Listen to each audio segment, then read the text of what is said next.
किसान भाइयों, चकरपुर मंडी कानपुर में आलू के रेट इस समय अगर देखा जाए तो कहीं ना कहीं तेज़ी की ओर चल पड़े हैं। और जुलाई के महीने में कहीं ना कहीं सभी किसानों की एक ही उम्मीद है कि भाई आने वाले समय में बारिश के चलते चलते साथ साथ में आलू के भाव में तेज़ी भी आनी है। तो उन सब चीज़ों पर किसान भाइयों आज हम चर्चा करेंगे और आज आलू के रेट कैसे क्या रहे हैं मार्केट में, मंडी में इस समय क्या पोजीशन चल रही है, वो सारी चीज़ें इस वीडियो में कवर करने वाले हैं। हमारे साथ में ऑनर महोदय राम किशोर सुधीर कुमार गुप्ता एंड कंपनी के मौजूद हैं और उनसे बातचीत करेंगे। दद्दा का अनुभव किसान भाइयों के लिए अब क्या कह रहा है वो कहीं ना कहीं इस वीडियो के माध्यम से आपको जानकारी करके बताने वाले हैं। तो आप पूरा वीडियो देखिए और उसके बाद जो है किसान भाइयों क्या अपडेट रहने वाला है। और दद्दा की तरफ से अगर देखा जाए तो आप सभी लोगों के लिए जो हमारे कोल्ड स्टोरेज के आलू के किसान हैं उनके लिए क्या संदेश है वो सारी चीज़ें आपको इस वीडियो में हम कवर करके बताने वाले हैं। तो दद्दा आज सबसे पहले हम अगर बात करें आलू की आवक पे, तो क्या आज रही है आवक चकरपुर मंडी में? आवक 80 प्लस मान के चलो। दादा हमें लग रहा है कि सोमवार से और लगातार इस सप्ताह की शुरुआत से और यही चल रही है आवक 30 से 35-40 गाड़ी, 2-4 गाड़ी ऊपर नीचे। हाँ, जिसमें से अगर बात करें था तो आगरा का कितना आलू आ रहा होगा और अपने लोकल आज अगर 30-35 गाड़ी मान के चल रहे हो तो 20-25 आगरा मान लो, 8-10 गाड़ी लोकल मान लो। 20-25 गाड़ी अब इतना ही आ रहा है, 20 से 25 गाड़ी रोज है और उसमें से 7-8 गाड़ी छट्टा है, बाद बाकी गुल्ला ज़्यादा आ रहा है। गुल्ला की मात्रा अभी भी 60% है।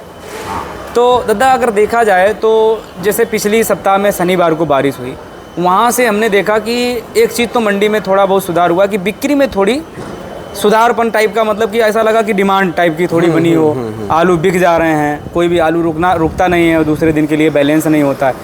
तो आने वाले समय में जैसे सभी किसानों के माइंड में एक ही बात है कि भाई जुलाई के महीने में थोड़ी बहुत बारिश होगी, वहाँ से जो है थोड़ा बहुत डिमांड बनेगी, सुधार की ओर मंडी जाएगी। आपका उस पर क्या कहना है? देखो, जैसे ही बारिश हो जाएगी और मौसम ठंडा हो जाएगा जी, तो रेट तो बढ़े या ना बढ़े वो अलग विषय है, लेकिन डिमांड आलू की निकलेगी, बिक्री बढ़िया हो जाएगी। बिक्री बढ़िया हो जाएगी, उससे किसान भाइयों को क्या फ़ायदा रहेगा और मंडी में कितनी एक्टिविटी रहेगी? किसान भाइयों को फ़ायदा ये मान के चलो कि जैसे अभी जो भी आलू आ रहा है वो नहीं बिक पाता था, रुक के बिकता था, फिर दूसरे दिन कम बिकता था, तो ये कंडीशन नहीं आएगा कि सेम डे आलू क्लियर होता रहेगा। सेम डे क्लियर हो जाएगा। दादा उससे एक प्लस पॉइंट और निकलता है जिसको कहते हैं हवा, एक र्यूमर, कि आलू जब आता है बैलेंस हो जाता है। वहाँ से जब कोई भी इंसान पूछता है भैया आलू तो बिका ही नहीं रहा, आलू तो मतलब मद्दा है तो है लेकिन बिका ही नहीं रहा, तो वो एक निगेटिव थिंकिंग जो है माइंड में हर इंसान के अंदर सेट हो जाती है कि आलू तो बिका ही नहीं रहा है।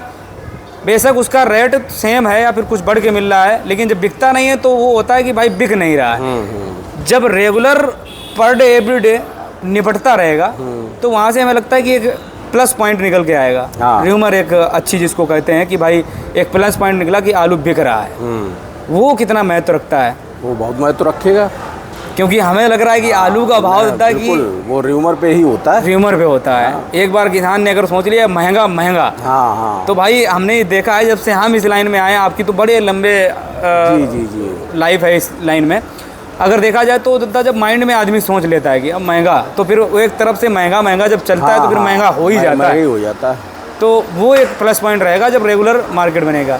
अब दादा इस पर हम थोड़ी टिप्पणी ये करेंगे कि जिस तरीके से डिमांड बढ़ेगी तो आवक में क्या उसमें भी बढ़ोतरी देखने को मिलेगी? नहीं, आवक में तो बढ़ोतरी होगी है। जब डिमांड बढ़ेगी तो आवक तो आएगी। चाहे आज 40 गाड़ी 30 गाड़ी आ रहे हैं, ये 60 70 80 गाड़ी आ जाएंगी, कोई दिक्कत नहीं होगी, माल सब बिक जाएगा। माल लेकिन बिकता रहेगा। तो जब दादा जैसे ये है कि भूख जब पूरी होती रहेगी मंडी की तो भाव में थोड़ा हमें लगता है कि कसावट की ओर नहीं, भाव डाउन नहीं मारेगा। कारण उसका एक है कि उस समय डिमांड निकलेगी। जैसे आज मान लो 40 गाड़ी नहीं बिक पा रहा, उस समय 80 गाड़ी आलू बिकेगा। अच्छा, मतलब कि अच्छी होगी। हाँ, मतलब ये प्लस पॉइंट रहेगा। भाई आलू जितना आया उतना बिकता रहा तो जाहिर सी बात है कि डिमांड सप्लाई पे रेट बन जाते हैं। बिल्कुल, और उस टाइम पे हो सकता है भाई 1-8 रुपये का सुधार हो जाए, भी हो जाए। हाँ, तो दादा आज अगर देखा जाए रेट पे थोड़ा हम प्रकाश डाल लेते हैं। आज के दिन रेट क्या रहे हैं? जैसे अपने गुल्ले की बात करें, एरिया वाइज बता देना, क्योंकि ऐसा है कि अब किसान सोचता बोल देता है भाई 600 रुपये में बेचा, हमने कॉल किया हमारा भैया 400 रुपये में बेचा। तो जैसे अपना सादाबाद है, खंदौली है, इन जगहों के गुल्ले जो है हाईएस्ट रिपोर्ट 600 रुपया मान की चलो। कोई अगर ज़्यादा VIP आ जाएगा तो 50 पैसा ऊपर बिक जाएगा जी। एवरेज गुल्ले यहाँ की 500 550। और जैसे अपना सिरसागंज है, इटावा है, जसवंत है, यहाँ के गुल्ले की पोजीशन 400 से लेके 500 रुपये की मान के चलो। मैनपुरी भी आ जाएगा इसमें, फर्रुखाबाद हाँ, भी आ मैनपुरी जाएगा। फर्रुखाबाद भी आ जाएगा। और यही यहाँ की छट्टे की बात करो तो 37-97 छट्टा अगर होगा तो 700 प्लस बिकेगा। और हाइब्रिड छट्टा है तो 600 रुपया बिकेगा। और वहीं पे कंडीशन एवरेज वाले हैं तो ये सब 600 के अंदर आ जाएंगे। लोकल छट्टे जो हैं फर्रुखाबाद वाले, इनकी पोजीशन 4 रुपये से लेके 5 रुपया मान के चलो। अच्छा। और अब आ जाओ आपके लाल आलू में जी। तो लाल में आपके हालैंड की रिपोर्ट 10 से 11 मान के चलो जी। और सिंदूरी की 9 साढ़े 9 और कंचन की 800 रुपया मान के चलो। बाकी दद्दा जैसे मजबूत आलू की बात करें, हमारे खासकर अगर बात करते हैं अपने मानीमो के चिपसोना वाले, और वो आ जाते हैं थोड़े एवरेज वाले, और वहीं बदायूं के जो किसान हमारे भाई देख रहे हैं, इनमें क्या रेट है? और इनमें फ़र्क रहेगा। देखिए यहाँ वाला आलू अपना बिकेगा 10 से 11 रुपये का हाईएस्ट सुपर कन्नौज का, और वहाँ का अगर आलू आएगा तो वो 10 से 12 मान। 10 से 12। लेकिन दादा आज हमने देखा कि जो चिपसोना का गुल्ला था वो 10 रुपये में बिका। हाँ, बता रहे हैं। तो वो जो है हमें काफ़ी हद तक अच्छा, उसका छट्टा अगर आ जाएगा तो फिर 12 ही बिकेगा। 12 ही बिकेगा। और आज हमने अपने सामने बिक्री देखी 10 रुपये की। वो बिक जाएगा। गुल्ला भी एक नंबर था, मतलब कि हाँ, वो मीडियम छट्टा। हाँ, ग्रेडिंग अच्छी थी उसकी एक साइड, तो इस वजह से बिका। बाकी हाईलैंड की अगर दादा पोजीशन जानकारी, हालैंड 10 से 11 रुपया। 10 से 11। हाईलैंड में जैसे अपने शिवराजपुर क्षेत्र का बढ़िया आ गया, बढ़िया आ जाए 10 से 11 बिकेगा। 10 से 11 बिकेगा। बाकी जैसे आप दादा ये हाईलैंड और चिपसोना दोनों में चेपा वाला आलू अभी आ रहा है मार्केट में, तो वो चेपी वाले जो है आलू वो कितने? अरे उनका कछु रेट ना, तो जो बिक जाए 7-8 रुपये के आसपास जो भी बिक जाए। बिल्कुल वो चीज़ है क्योंकि वो अभी आ रहा है मार्केट में, आ रहा है, तो उनके भी भाव बताना थोड़ा ज़रूरी हम समझते हैं।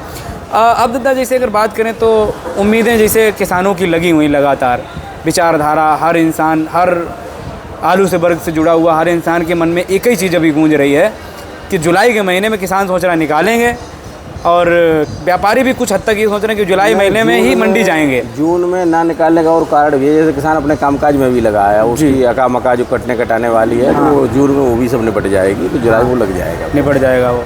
तो जुलाई के महीने से मतलब ये है कि आलू की फील्ड में या मंडी में हलचल भी बढ़िया दिखेगी, और जो भी होगा सेट वो जुलाई के महीने में हो जाएगा लगभग, कि रेट क्या रहेंगे और बिक्री कैसी रहेगी।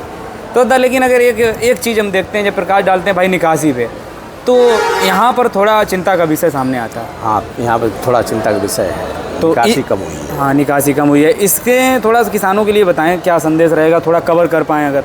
नहीं तो भैया होगा क्या कि दरअसल अभी तक तो जो आलू कम निकला उसका कारण रहा कि किसान भी क्या करे। भाई मंडियों में आलू आया, बिका नहीं, वहाँ पे ग्राहक नहीं था, तो किसान कहाँ ले जाता। बिल्कुल सही बात। अब जब जैसे डिमांड निकलेगी तो वो मान लो 500 कट्टे की 1000 कट्टा भेज देगा या बेच देगा, तो कवर होगा, ऐसी बात नहीं होगा। जो डिमांड निकलेगी सब कवर हो जाएगा।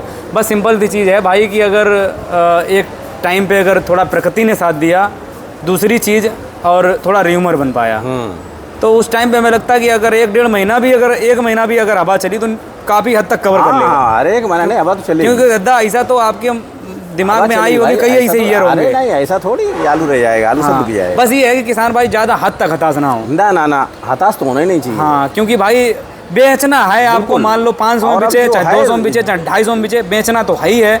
देखिए यहाँ से लेके अगर आप कन्नौज तक जाएंगे तो पूरा रोड बढ़िया नहीं मिलेगा, कहीं गड्ढा भी मिलेंगे, बिल्कुल सब कुछ मिलेगा, बिल्कुल। तो वो गड्ढा देख के हमें रास्ता वापस थोड़ी आना, ना उसका सामना समय का पार करके उसको क्रॉस कर लेना। बहुत अच्छी बात दादा ये कही है। देखिए ये ऐसी बातें हम आपसे निकलवाना चाह करते हैं, लेकिन आप जो है वीडियो में बोला नहीं करते हैं। ऐसी चीज़ बताया करिए कि जो ये आपने जो बात कही है किसान भाई के मन में जरूर घुसेगी। देखिए क्योंकि अच्छे बुरे दिन तो आने हैं, ऐसा अब उससे हम अगर हताश हो जाएं, ना रास्ता चेंज कर लें, क्या पता उसके आगे और कांटे पड़े। बिल्कुल, तो वही चीज़ें हैं, बस उम्मीद और धैर्य रखना है। बिल्कुल।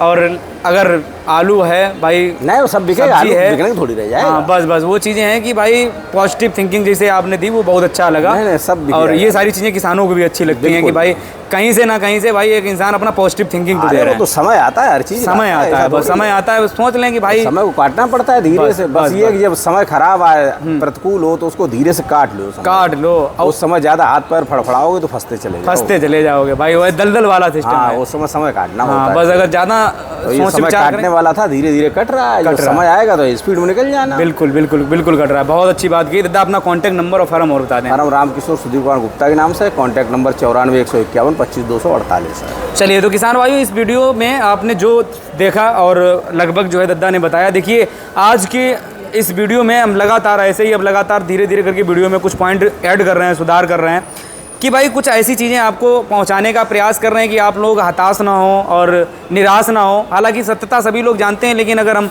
युद्ध लड़ने से पहले ही अगर औजार डालने सरेंडर कर दें तो वो एक कहीं ना कहीं एक बेवकूफ़ी है। और अभी समय काफ़ी है, आप लोग हताश ना हो, बाकी सामना करेंगे तो हमें लगता है कहीं ना कहीं रास्ता बनेगी और उसी रास्ते पे आप अगर चलेंगे तो हमें लग रहा है कि ज़्यादा आपको खोजबीन और ज़्यादा दिमाग, ज़्यादा नुकसान की उम्मीद कम रहेगी। तो ये है किसान भाइयों, इस वीडियो में आप लोग कुछ भी पूछना है तो अगर आप पूछ भी सकते हैं। अगर कोई भी पॉइंट अगर ऐसा छूटा है आप लोग इस वीडियो में कमेंट करेंगे तो नेक्स्ट वीडियो में उसको भी कवर करेंगे और अधिक से अधिक इस वीडियो को ज़्यादा से ज़्यादा किसानों को शेयर भी करें। जय जवान जय किसान।